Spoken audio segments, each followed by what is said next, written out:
بسم الله الرحمن الرحيم. الحمد لله والصلاة والسلام على رسول الله صلى الله عليه وعلى آله وأصحابه ومن والاه. السلام عليكم ورحمة الله وبركاته. در اساس پیشنهاد و طلب بعضی از دوستان در موضوع پشتگیری اویلاها صحبتی کوتاهی میخواهم که داشته باشیم. اویلاها یا زن و شوهری رو ببینید پروردگار چگونه وصفی عجیب و واقعی و منطقی و سر تا سر از حکمت میگوید. استعیذ بالله و من آیاته ان خلق لكم من انفسكم ازواجا لتسكنوا الیها وجعل بینکم موده و رحمه ان فی ذلک لآیات لقوم یتفکرون. صدق الله العظیم. پروردگار میگوید یکی از معجزه و قدرت الهی این است که از جنس شما برای شما همسر یا که شوهر آفریدم. و چرا میگوید از جنس شما؟ زن رو میگوید که این شوهرت رو همچون انسان محترم خلق کن که مثل تو این آدم است. یا شوهر رو میگوید که این زنت انسان هست مثل خودت آدم هست، مناسبتی محترمانه داشته باش، همچون انسان معامله کن. گذشته از این میگوید که زن برای شوهر و شوهر برای زن آسودگی و آرامی هست. آسودگی و آرامی هست. و شما ببینید همین آسودگی و آرامی در این دنیا در دایره وسیع هست نیست. این دنیا سر تا سر از ابتدای خلاقوله و مبارزه و یعنی نارامی و تینجی و زمین لرزه و نمیدونم که آفتهای طبیعی و جنگ ها و دیگر جنگ ها یکمی جان و دیگه جان. لیکن خداوند عزوجل زن شوهر رو میگه که در دایره خرد حدودی عائله شما آسودگی و آرامی رو جاری کنید. زندگی زن و شوهری مسلمان باید یعنی چیز حیات جنتی داشته باشد. آسایشتگی و آرامی و آسودگی در کجا هست؟ در جنت هست. تمام. حالا میگه همین خونه رو به یک جنت تبدیل بده. خونه رو جنت کن. چگونه جنت شدن ممکن است؟ چگونه ممکن است که خونه جنت شود؟ پروردگار خود میگوید و جعل بینکم موده و رحمه. و در باطن شما یعنی در قلب و باطن شما میگوید من هم مهر محبت رحم شفقت رو آفریدم. این رو زنده کن، این رو عملی کن در زندگیت. همیشه یعنی چی؟ مهر محبت یعنی چی؟ خصوصا مرد و زن هر دو باید هر وقت نسبت هم دیگر بگن که دوستت میدارم دیگر حتمی این جمله در بین زن شوهر باید باشد. این یکی از واجبات دینی زن شوهر است. یعنی اظهار محبت کنن. دوستت میدارم باید بگن حتی اگر دوست ندارد. و خاطر چی؟ زن شوهری حیات شریکی است. زندگی شریکی است. و هر چیز شریکی باشد در اون دشواری و مشکلی هست. تجارت شریکی، دهقانی شریکی، خانه شریکی، ماشین شریکی، هر چی که شریکی هست در اون مشکلی و دشواری است. این حیات شریکی است. زندگی شریکی است. دارم اگر دوستم نداشتی نگو که دوست نمیدارم، بگو که دوست میدارم. این امر پروردگار است. وجود این که دروغ هم هست پروردگار در همین موضوع خصوصا در سه حالت دروغ گفتن رو اجازه دادگی است، خصوصا بین زن شوهر. حیات شریکی، زندگی شریکی.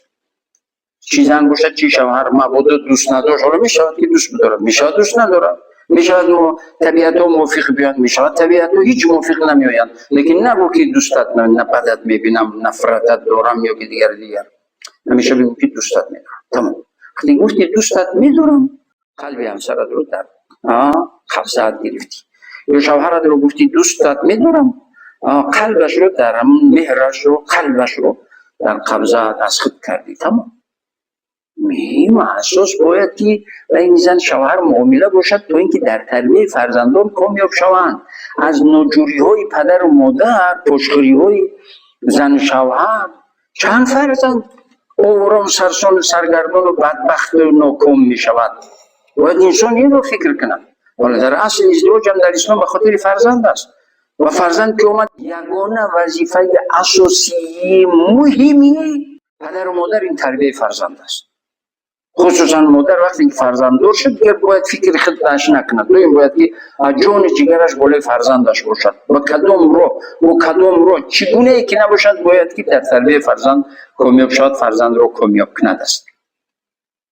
اظهار محبت. اولا رحم شفقت. و زندگی پست و بلندی ها دارد، سلامتی بیماری ها دارد. در این حالت باید که چیز یکیش اگر مبادا یا مصیبت یا بیمار شد دیگر طرف باید بیقرار شود. اگر که حالا خدای نکرده شوهر که بیمار شد، زن باید که معامله مخصوص، نرمی، ملایمی، مهربانی، چای گرم، خوراک مناسب برای شوهر بیمارش. حالا اگر خدای نکرده زن بیمار شد، دارو درمان طبابند، یعنی یک طرف که بیقرار شد طرف دیگر حتمی باید بیقرار شود.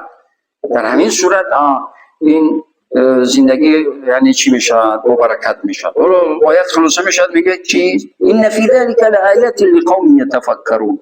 کی است که خانه‌اش رو توی خانه و خشخانه و جنت میکنه؟ کسی عقل رو استفاده کند، از روی عقل زندگی کند. خانه‌اش جنت است، خشخانه است، توی خانه دویمی است.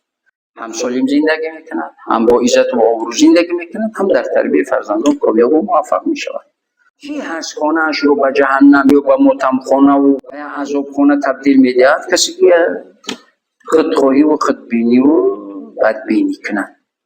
خلاصه صحبت، خوشبخت‌ترین و کامیاب‌ترین زن شوهر کیا هستند؟ خیرخواه‌ترین زن شوهر و زن شوهر نسبت همدیگر. هر چقدر که شوهر نسبت زنش مهربان و خیرخواه شد، زن نسبت شوهرش مهربان و خیرخواه شد، نیتش رو نیک کرد، دویم تلاش کرد که مثل خودش که کامیابش کنه، مثل خودش دوستش بداره، در این صورت خوشبخت‌ترین و کامیاب‌ترین زن شوهر همین است. برای همه زن شوهر رو، خصوصا شب و عروس و تمامی زن شوهری خامیان آن خوب پیرانسان، همه این یعنی این آیات‌های کریمه توصیه‌ها که زندگی در اساس مهر، محبت و رحم شفقت و خوشبخت‌ترین کامیاب‌ترین زن شوهر که خیرخواه‌ترین زن شوهر نسبت هم دیگر هستند. تمنیات این آرزوهای نیک این برنامه رو به پایان میرسونم. در پناه پروردگار باشید و همیشه خوشنود، خوشحال و همیشه در فکر تربیت فرزند، کامیابی، سعادت فرزند رو باشید.